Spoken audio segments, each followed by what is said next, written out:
Okay, world first here at Moza. This is the new Mission R Porsche Moza steering wheel, which is insane. This is the first time I'm seeing and using it. I haven't driven yet, but we did it live on camera. This screen is very bright. It's an OLED.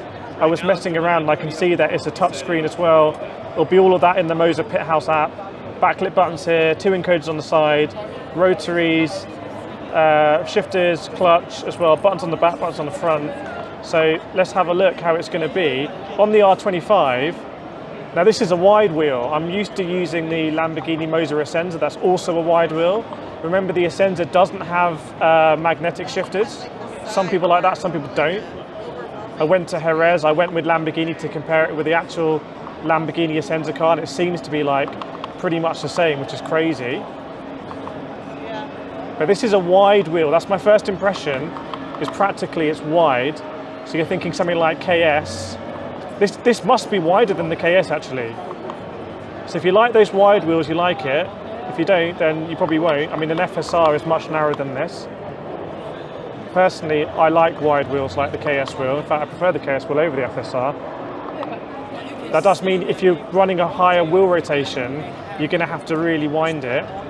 In terms of the grips, we've got this material here. I'm not sure what it is. I'm not. It's not rubber, but I'm not sure it's Alcantara either. So yeah, I'm not sure what's going on there with the grip material. It's different basically. I would expect it to be very premium because this is an officially licensed Porsche product. It's great to see Porsche doing so much in sim racing. I think that's cool. In fact, I spoke with the head of Porsche Motorsport, and he said he wants to really take people from sim racing into real road racing, a bit like they did with Matt Campbell, starting in like Porsche kind of, you know, cup cars or whatever, and now he's driving the 963. Very, very, very, very, very wide, this wheel. So if you like wide wheels, you like it. If you don't, it's probably going to be too wide. The shifters are nicer than the Ascenza, I think, for sure. They've got a really different shifting sound. I don't know if it's going to come across in the video. Just really, tear across. And then the screen itself, you can notice the curvature. It's got these little white kind of boundaries to it, which is helpful. But you can notice the curvature. I'm here at CES in Las Vegas, so there's all sorts of big tech companies showing off their new massive TVs and whatnot. A lot of them are curved.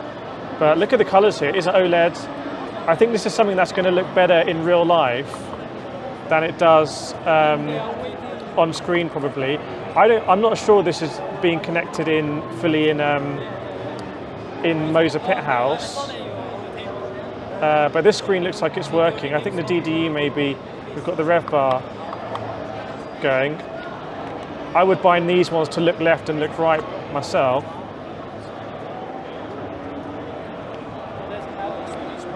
It feels like a light wheel as well. That's my hunch.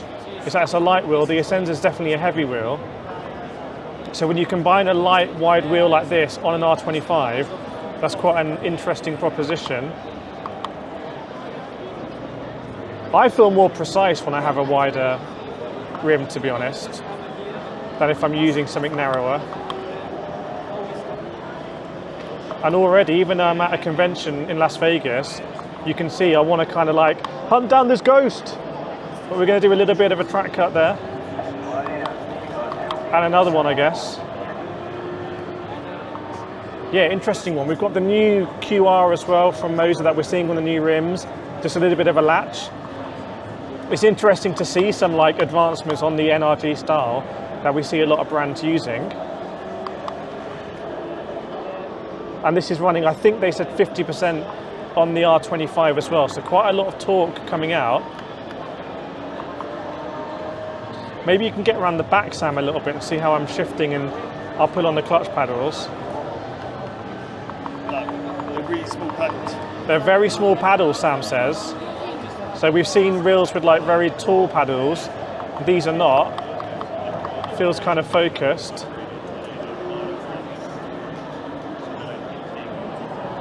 Probably you can see from the angle Sam's got the camera now, like just what a wide wheel does in terms of how you corner. I think the amount of movement that you have in the middle of the corner. have you checking out any more on there? Let's go.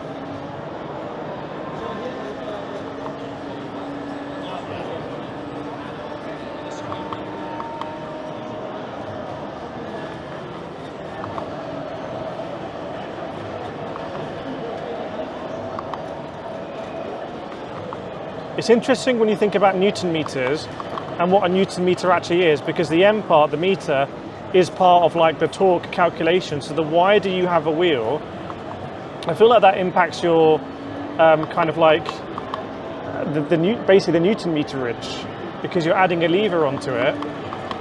So it's quite interesting that I'm able to come here and, as you can see, just basically drive on this wheel.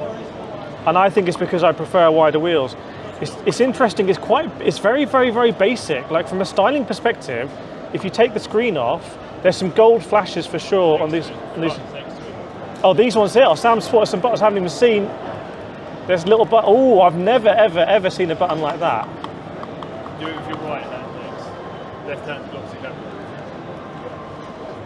So that is a new way to do brake bias and whatnot. Interesting, another one, no funky switches. No funky switches on this wheel, because the Mission Arca in real life wouldn't have funky switches, because you'd have engineers or whatnot. But in sim racing, a bit like the Lamborghini Moza Essenza wheel, no funky switches, no compromise.